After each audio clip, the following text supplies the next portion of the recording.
The Chronicles of Narnia by C.S. Lewis. The Lion, the Witch and the Wardrobe. Chapter 5. Back on this side of the door. Because the game of hide and seek was still going on, it took Edmund and Lucy some time to find the others. But when at last they were all together, which happened in the long room where the suit of armour was, Lucy burst out, "Peter, Susan, it's all true. Edmund has seen it too. There is a country you can get to through the wardrobe. Edmund and I both got in. We met one another in there, in the wood. Go on, Edmund, tell them all about it." "What's all this about, Ed?" said Peter. And now we come to one of the nastiest things in this story. Up to that moment, Edmund had been feeling sick and sulky and annoyed with Lucy for being right, but he hadn't made up his mind what to do. When Peter suddenly asked him the question, he decided all at once to do the meanest and most spiteful thing he could think of. He decided to let Lucy down. "Tell us, Ed," said Susan. And Edmund gave a very superior look, as if he were far older than Lucy. There was really only a year's difference. And then a little snigger and said, "Oh yes, Lucy and I have been playing, pretending that all her story about a country in the wardrobe is true. Just for fun, of course. There's nothing there really." Poor Lucy gave Edmund one look and rushed out of the room. Edmund, who was now becoming a nastier person every minute, thought that he had scored a great success and went on at once to say, "There she goes again. What's the matter with her? That's the worst of young kids. They always—" "Look here," said Peter, turning on him savagely. "Shut up.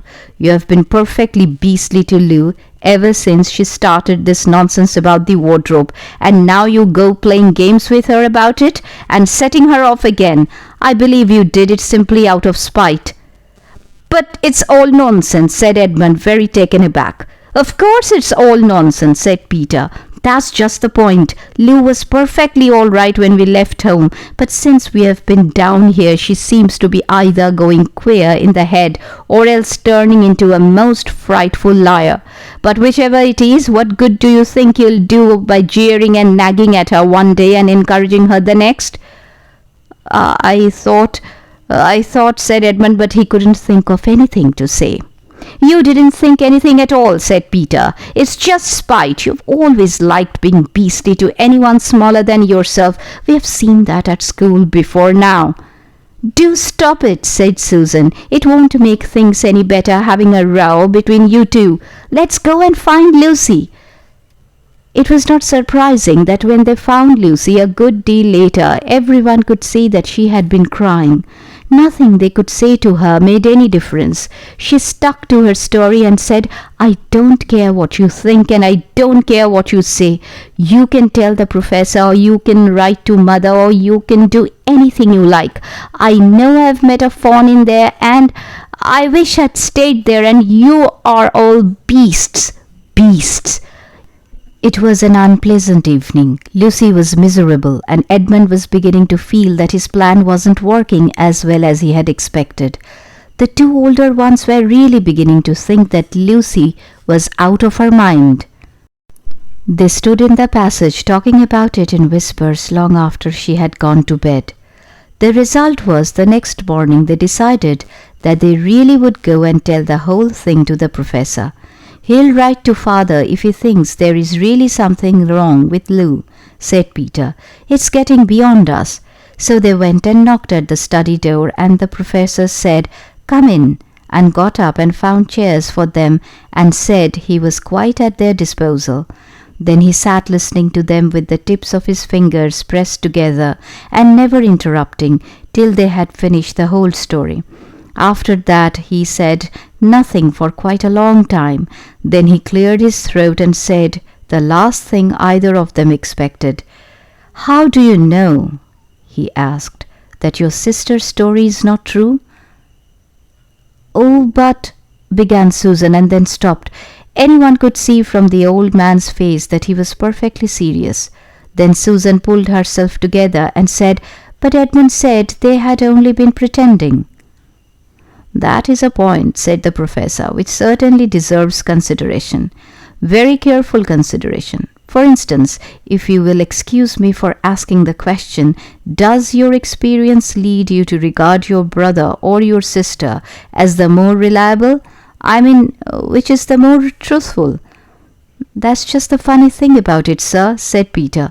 Up till now I'd have said Lucy every time. And what do you think, my dear? Said the professor, turning to Susan. Well, said Susan, in general I'd say the same as Peter, but this couldn't be true. All this about the wood and the fawn. That is more than I know, said the professor. And a charge of lying against someone whom you have always found truthful is a very serious thing. A very serious thing indeed. We were afraid it mightn't even be lying, said Susan. We thought there might be something wrong with Lucy.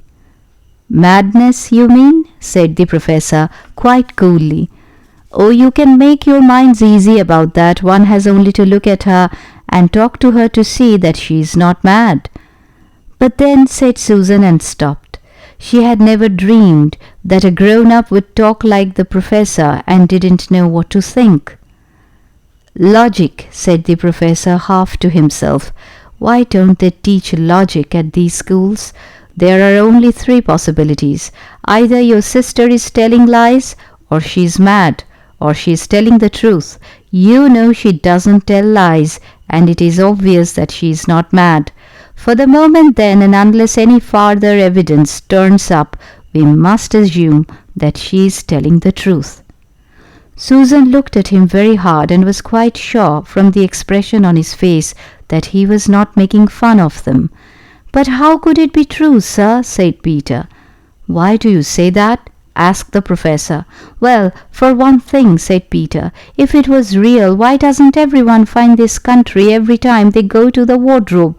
I mean, there was nothing there when we looked. Even Lucy didn't pretend there was. What has that to do with it? Said the professor. Well, sir, if things are real, they are there all the time. Are they? Said the professor, and Peter did not know quite what to say. But there was no time, said Susan.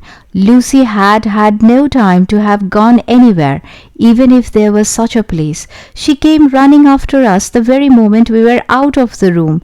It was less than a minute, and she pretended to have been away for hours. That is the very thing that makes her story so likely to be true, said the professor. If there really is a door in this house that leads to some other world, and I should warn you that this is a very strange house, and even I know very little about it, if I say she had got into another world, I should not be at all surprised to find that the other world had a separate time of its own, so that however long you stayed there, it would never take up any of our time. On the other hand, I don't think many girls of her age would invent that idea for themselves. If she had been pretending, she would have hidden for a reasonable time before coming out and telling her story. But do you really mean, sir, said Peter, that there could be other worlds all over the place, just round the corner, like that? Nothing is more probable, said the professor, taking off his spectacles and beginning to polish them, while he muttered to himself, I wonder what they do teach them at these schools. But what are we to do? Said Susan. She felt that the conversation was beginning to get off the point. My dear young lady, said the professor, suddenly looking up with a very sharp expression at both of them, there is one plan which no one has yet suggested, and which is well worth trying. What's that? Said Susan. We might all try minding our own business, said he, and that was the end of that conversation. After this, things were a good deal better for Lucy. Peter saw to it that Edmund stopped jeering at her, and neither she nor anyone else felt inclined to talk about the wardrobe at all. It had become a rather alarming subject, and so for a time it looked as if all the adventures were coming to an end. But that was not to be. This house of the professor's, which even he knew so little about, was so old and famous that people from all over England used to come and ask permission to see over it. It was the sort of house that is mentioned in guidebooks and even in histories, and well, it might be, for all manner of stories were told about it, some of them even stranger than the one I am telling you now. And when parties of sightseers arrived and asked to see the house, the professor always gave them permission, and Mrs. Macready, the housekeeper, showed them round, telling them about the pictures and the armour and the rare books in the library. Mrs. Macready was not fond of children, and did not like to be interrupted when she was telling visitors all the things she knew. She had said to Susan and Peter almost on the first morning, along with a good many other instructions, "And please remember you are to keep out of the way whenever I'm taking a party over the house." Just as if any of us would want to waste half the morning trailing round with a crowd of strange grown-ups, said Edmund, and the other three thought the same. That was how the adventures began for the third time. A few mornings later, Peter and Edmund were looking at the suit of armour and wondering if they could take it to bits when the two girls rushed into the room and said, "Look out! Here comes the Macready and a whole gang with her." Sharp's the word, and Peter and all four made off through the door at the far end of the room. But when they had got out into the green room and beyond it into the library, they suddenly heard voices ahead of them and realized that Mrs. Macready must be bringing her party of sightseers up the back stairs instead of up the front stairs as they had expected.